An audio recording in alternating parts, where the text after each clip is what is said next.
उस तरफ आ रहे हैं। एक और शिकायत जो है मोहतरम कायद ने की कि जनाब आला मैं दो था, मुझे जब भी निकाला जाता है अवाम मेरे पीछे नहीं आती। उसने क्या फरमाया?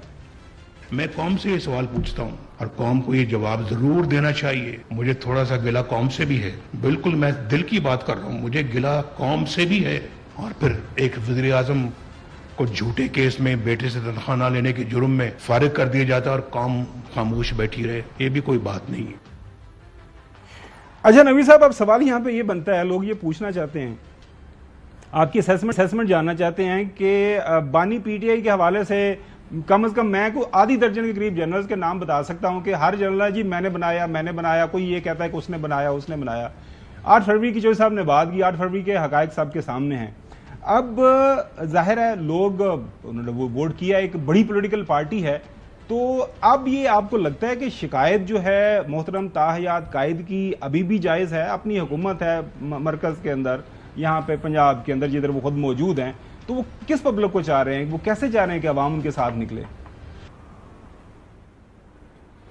देखें, एक काम करते हैं, केस टू केस इसका जायजा नहीं जी जी प्लीज, क्योंकि केस टू केस जायजा लेने का मतलब है कि दीवार से बार बार सर टकरा रहा है। एक अम्ब्रेला के नीचे देखते हैं सारी सूरत हाल को। एक पार्टी है एक्स जो वाई पर हमलावर है, एक पार्टी है वाई जो एक्स पर हमलावर है। इसमें एक तीसरी पार्टी भी है जो एक्स और वाई जो कुछ कर रहे हैं वो उसको पसंद नहीं करती, वो अवाम है और अवाम की एक बड़ी अक्सरियत है। वो तीसरी पार्टी क्या चाहती है? वो तीसरी पार्टी चाहती है कि एक्स और वाई अपने इख्तिलाफात को खत्म करें, चाहे एक्स हो चाहे वाई हो। ये कोई दूध का धुला नहीं है, कोई ऐसा नहीं है जो मसीहा बन गया, कोई ऐसा नहीं है जिसने पाकिस्तान के लिए कुछ बहुत बड़ा कर दिया। कोई दूध का धुला इनमें नहीं है।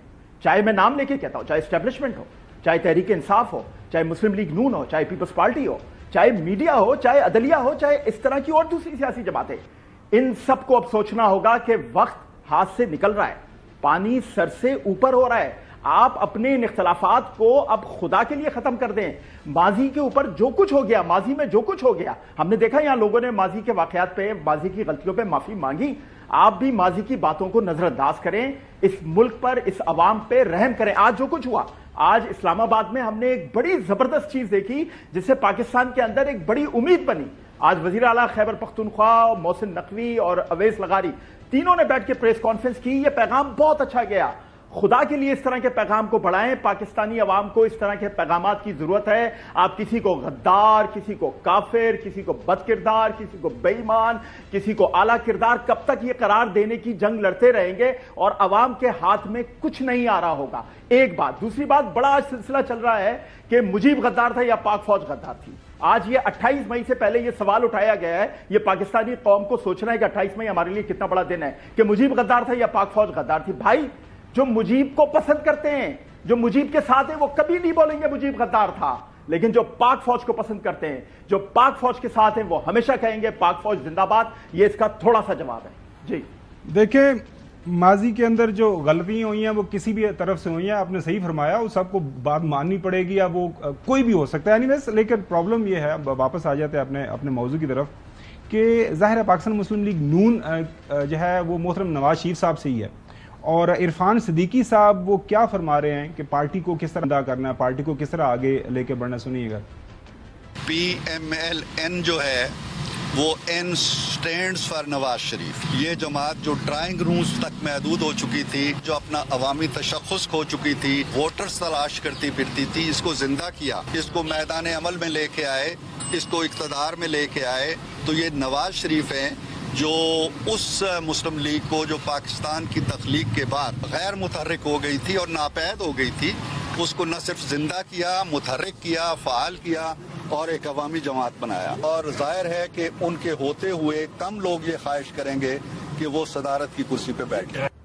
हाँ बिल्कुल, बिला मुकाबला बन जाएंगे, इसमें कोई दो राय नहीं है। लेकिन राना सनाउल्लाह साहब फरमा रहे हैं कि सियासत के अंदर जो अगर आपने मकबूल रहना है, सियासत करनी है, तो आपको किसी एक प्रिंसिपल स्टैंड के ऊपर खड़ा होना पड़ेगा, कोई बयानिया अपनाना पड़ेगा।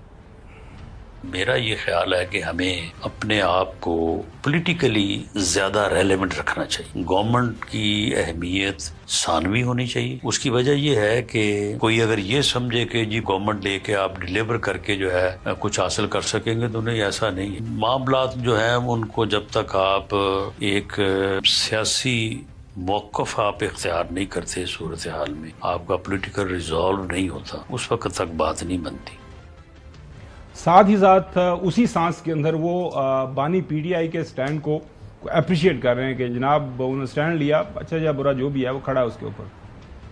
मैं पहले उनको और तरह से देखता था या समझता था। अब इस वक्त मेरा उनके साथ नफरत का कोई ताल्लुक नहीं है। जब उन्होंने जद्दोजहद की है, भले मेरे सोच के मुताबिक गलत की है, लेकिन उन्होंने मज़म्मत तो की है ना। उन्होंने स्टैंड लिया है एक बात पे। वो इस मुल्क के इस वक्त एक सियासी हकीकत है।